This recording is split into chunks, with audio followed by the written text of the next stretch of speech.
Hi, and welcome to another analysis by Antipolitica. Today is Monday, October 16, 2023. In today's episode, we'd like to propose 5 main reasons why we believe Israel should exercise restraint in its operation in the Gaza Strip. Namely, we believe that the world has changed significantly over the last 3 to 5 years, and that some old recipes no longer work. In the past, Israel has had tremendous success by applying overwhelming military force in its prior conflicts in the Middle East. We believe that there are 5 reasons to be careful about taking that approach this time, because it may backfire in major ways. These 5 reasons are non-humanitarian. Of course, you can always argue from the humanitarian standpoint that exercising restraint and limiting operations to the bare minimum is always a good idea, simply in order to minimize human suffering and human casualties. So beyond that, there are 5 reasons why we believe Israel should tread carefully and exercise restraint. So 3 of the reasons are tightly related to the drama unfolding in Ukraine.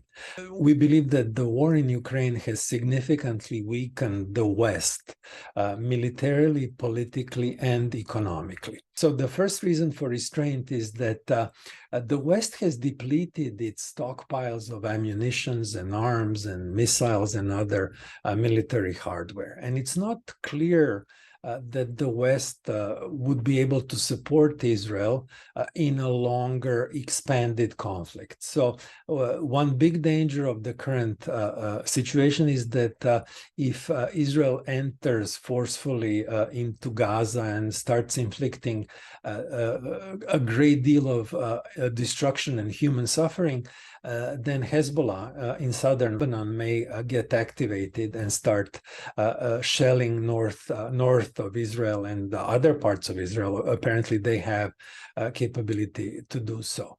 So whereas prior conflicts were fought under conditions in which Israel had unambiguous military superiority, that may no longer be the case. The West has been weakened by the war in Ukraine, and this is something to be taken into account. Moreover, if you think about Iran's and Russia's cooperation in the field of military technology and drones and so forth, it could be that the other side is now not just better supplied and able to withstand more firepower being used on the battlefield. It may also have some sophisticated military technology. So it would be dangerous and risky to allow this conflict to spread, because all bets are off then. We are not really sure that Israel would have the kind of dominance that it enjoyed in prior conflicts. The second consequence of the Ukraine war is diplomatic. We mentioned that we believe that the West has suffered politically because the rest of the world has refused to follow in supporting Ukraine to the extent that the West wanted. If anything, we see strengthening of BRICS. We see Arab countries becoming members of BRICS. We see cooperation and diplomatic relations between Saudi Arabia and Iran and so forth. So the United States in particular and the West in general will be less able to corral Arab countries into maybe, if not supporting Israel, but being more hesitant to help Palestinians on other fronts, primarily the diplomatic front. So if the conflict in Gaza becomes too vicious and too destructive, Arab countries will roll back any peace deals, any agreements that they had with Israel in the past, and the ability of the United States to stop that process will be limited by the emergence of the multipolar world that we are seeing over the last couple of years, and accelerated by the war in Ukraine, which we believe was a huge mistake by the neocon class in Washington. They should have, rather than stoked this conflict, they should have done their best to avoid and allow Ukraine to be neutral and not start that big fire over there. So the conflict has basically weakened the West and the United States diplomatically. Arab countries have more leverage. They will be likely to use it. So if the conflict expands, expect countries like Saudi Arabia, Jordan, Egypt, and others to put diplomatic pressure, and Gulf monarchies may even engage in some sort of oil embargo. And given the economic situation in the West, that would be very, very devastating and undesirable.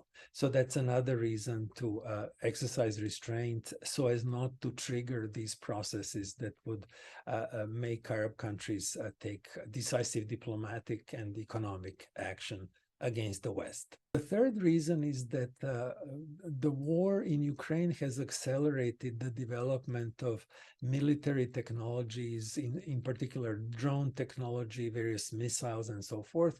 And here we see that the cooperation between Russia and Iran on this front has given Iran some capabilities and some technologies that were not present before.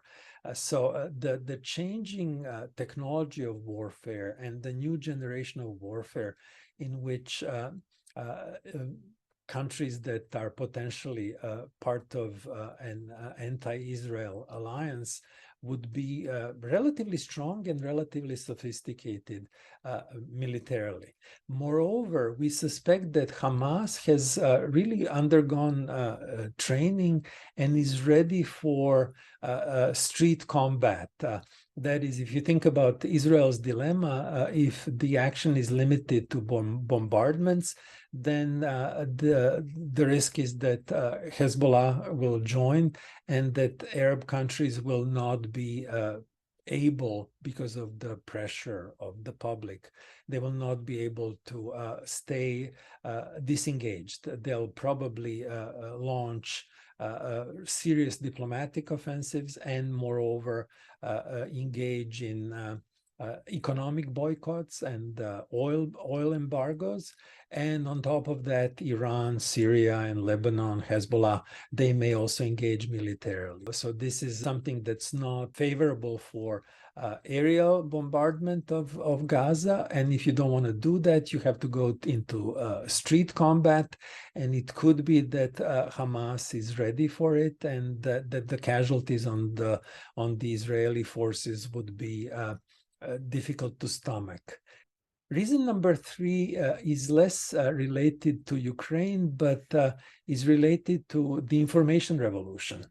If you think about the modern world, and something that we see these days is just explosive growth of independent channels on YouTube and Rumble and elsewhere, and the public opinion in the West and around the world is no longer as heavily influenced by CNN and BBC and other major Western mainstream media outlets that tend to be favorable to Israel, or have traditionally tended to be favorable to Israel in their coverage and shaping of public perceptions about the conflict in the Middle East.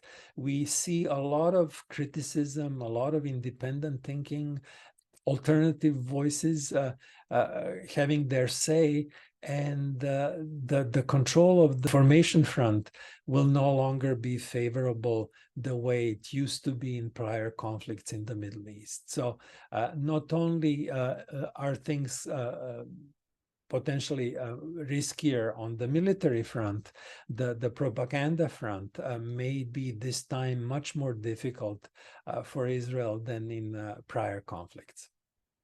And then the final fifth point is related, and that is the societal change in the West over the last couple of years.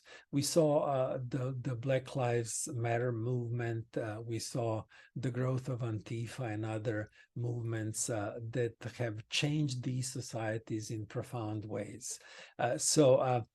Many of these movements are very sensitive to the suffering of the Palestinian people, and these independent channels that we talked about in the prior point have made this point even more salient. That is, if you look at college campuses around the West, if you look at many neighborhoods in the West, moreover, if you think about significant recent immigration into Western countries from majority Muslim countries, their sensibilities are different, and they're keenly aware of the Palestinian side of the story, and they really are eager to advocate for the Palestinian side. And this is another reason why it is potentially lethal for Israel to exercise overwhelming military force, because these images will be broadcast in real time. There will be significant groups in the West that will be very, very receptive and very concerned about the suffering of innocent Palestinians, and especially children and so forth. So 5, 10 years ago, 20 years ago especially, this was not the situation in the West. Israel had unqualified support in the West and could count on it. Now, in this new world, what we see seems to be Israel being able to count on weakening support in the weakening West. That trend is bound to make this recipe that used to work well for Israel in the past possibly even backfire in this new situation.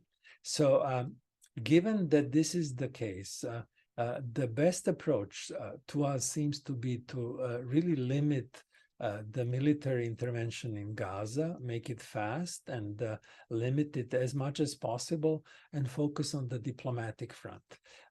If the number of Palestinian casualties in the Gaza Strip surpasses that of the casualties in southern Israel, then even though this is collateral damage, even though one could always argue that civilian populations were not targeted per se, many around the world, especially in the Muslim world, especially in the world that's anti-Western due to some prior conflicts or experiences of countries from South America to Africa to Asia and elsewhere, countries and people that are predisposed to not liking the West and having their own grudges against the West, they will basically be ready and receptive to the idea that there is no difference, and that victim for victim, if the number of killed Palestinians in the Gaza Strip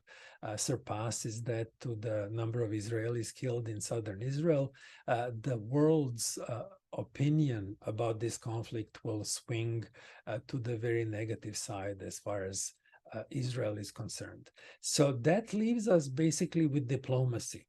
The best hope for Israel is to put pressure along with the West and the United States on its Arab neighbors to seek some accelerated peaceful solution with the Palestinians that would at the same time marginalize Hamas and seek to identify and punish those who are responsible for the military action and all the civilian casualties in southern Israel. That seems to be like the best bet for Israel, because if we look at the situation from the sort of military weakened West and changing mood and support for Palestinians and growing support for Palestinians in the West, all these factors strongly favor taking an approach with more restraint, emphasizing more diplomacy, and recognizing that the world has changed, and what has worked in the past may no longer work as well. So with that, hoping for peace in the Middle East, hoping for cool heads to prevail, and for further casualties to be minimized, and some sort of just, peaceful solution, and reaching a compromise and getting the Israelis and the Palestinians to accept some concessions and get something in return, and finally start going toward a lasting, peaceful solution for the Middle East. So with that, thank you all so much. We'll see you next time.